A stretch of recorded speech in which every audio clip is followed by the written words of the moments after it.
Welcome to Meet the Coaches as part of Global Music Match with your host, Glenny G, the coach of coaches. Good morning, good evening, good afternoon, wherever you may be when you're watching this. Welcome to another exciting episode of Meet the Coaches of Global Music Match, the show that changes its title every time I seem to start one of these interviews. We are here, it is my evening, and it is the brand spanking new morning in the east coast of Canada, and today we'll be meeting Coach Lynn. So as we start every one of these interviews with a very, very simple question. What is your full name? Lynn Colepaugh. Oh, middle name and everything. Wow. That's good. We're off to a great start. Woohoo! I got the first one right. And what is your team number? 7. Oh, lucky I had to sevens. think about it. Lucky sevens. Where were you born? In in Moncton, New Brunswick, actually, which is about 30 minutes from where I am right now. Can you give us a little bit of a Canadian geography lesson as to where Sure that thing. is? So Moncton is in New Brunswick. Moncton is about 3 hours north of Halifax. The province of New Brunswick shares a very long border with the state of Maine, and we're on the Atlantic Ocean. And Canada is slightly bigger than Australia and one of the biggest countries in the world. I think it's the biggest coastline, because we have all these kind of crazy beaches. Yeah. But most of them are... And a population of about 36 million, 35 million? That sounds right. Yeah. Yeah, there we go. Where do you currently reside? In Riverview, New Brunswick. So 30 minutes from Moncton. So same description, just teeny tiny over. It all sounds so exotic. Why do you live there? That's a great question. We have a history here in New Brunswick. We've always been proud New Brunswickers, proud Canadians, and it's just a community that we've always loved. So we stayed. What is your occupation? I work in the music industry as a music manager, and I also run my own social media marketing company, and I'm also a musician. I play bass. You sound busy. Yeah, a bit busy.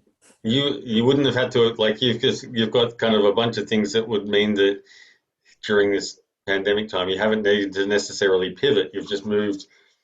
The scales have just moved to different spots within your different. That's exactly it. Occupations. I was doing barely any social media. Well, I mean, lots of music. And then the music dropped out, and everybody I worked with is like, I need an e-commerce store today. So that just kind of puffed up. Amazing. One of the hardest questions, cats or dogs? Cats. Ninja was here before. Ninja ran away, but Ninja will be happy to hear. Cats. Always gets very upset when I say that I'm still a dog person. What is your favorite word? Love. What is your least favorite word? Can't. Oh, you're good at this. What turns you on? Happiness. What turns you off? Giving up. Oh, that's a good one. That's a very good one. What is something that you loathe about the pandemic?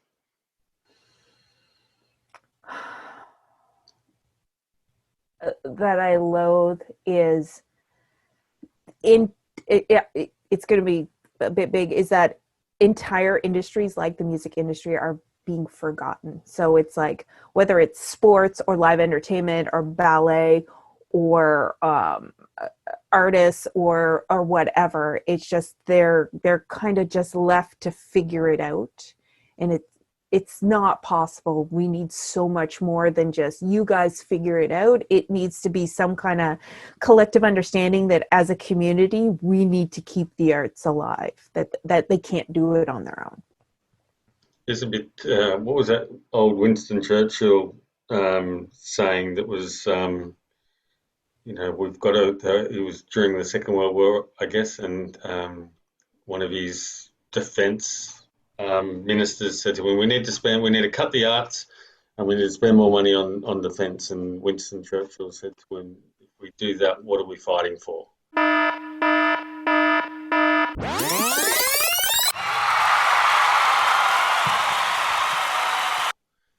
Exactly. Yeah. And I think that's lost. That seems to be lost in a lot of places now. What is something that you love about the pandemic? Something I love is I'm an introvert, so I have now an excuse not to go to physical meetings. I can do them all online, so I'm like, I'm not hating that at all. And it's something that I'm still kind of using, even though Canada is doing very well and we have our East Coast Atlantic bubble, but I'm still like, you know what, let's just do this meeting online. So I do like that. It is the time for introverts to shine, right? It's our time. Woo! It's like I don't know how you would say it. It's really like it's introverts becoming extroverts because they're in their element. You can actually be yourself because you can Zoom it. Exactly. I don't know what I'm trying to say there. I'm not a psychologist. What sound or noise do you love? Laughter. What sound or noise do you hate? Whining. Whining. Is that a noise? A sound? Yeah, no, it is. It is. Whining is definitely a noise. Because fair. What's worse, little kid whining or baby boomer whining?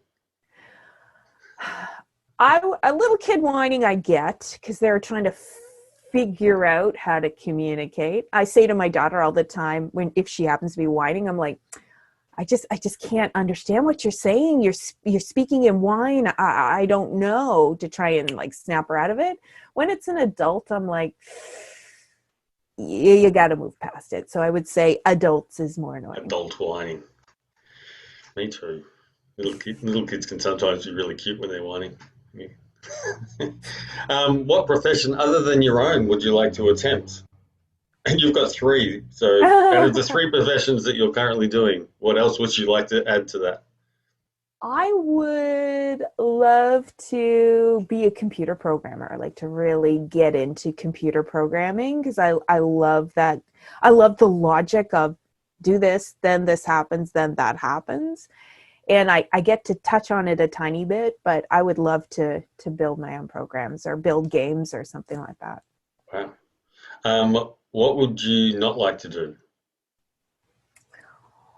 Oh, anything that goes into the extrovert world of, like, let's say being a greeter somewhere or like talking to people every day, like nonstop, like let's say call center. Hey, how's it going? And let's be friends and let me solve your problems. And wow, yeah.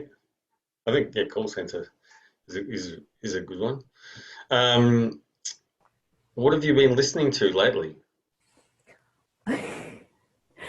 In our house, we don't really listen to anything that is from the 70s onwards. Like the last thing I listened to was Genesis Selling England by the Pound, or we're going towards like old movies from the music from the 40s and 50s. That's like let's say Hawaiian Pedal Steel or I can't think of his name, like big band stuff. I find it challenging to get something that I'm really, really into. So we've been like going through all these archives of old stuff. There was these jazz players and just like really old stuff to kind of rekindle. And we're on a bit of a mission because this music's going to get lost eventually. So we're on a mission to introduce it to our daughter so that she can hear all these different styles that she may not get to hear when she's older.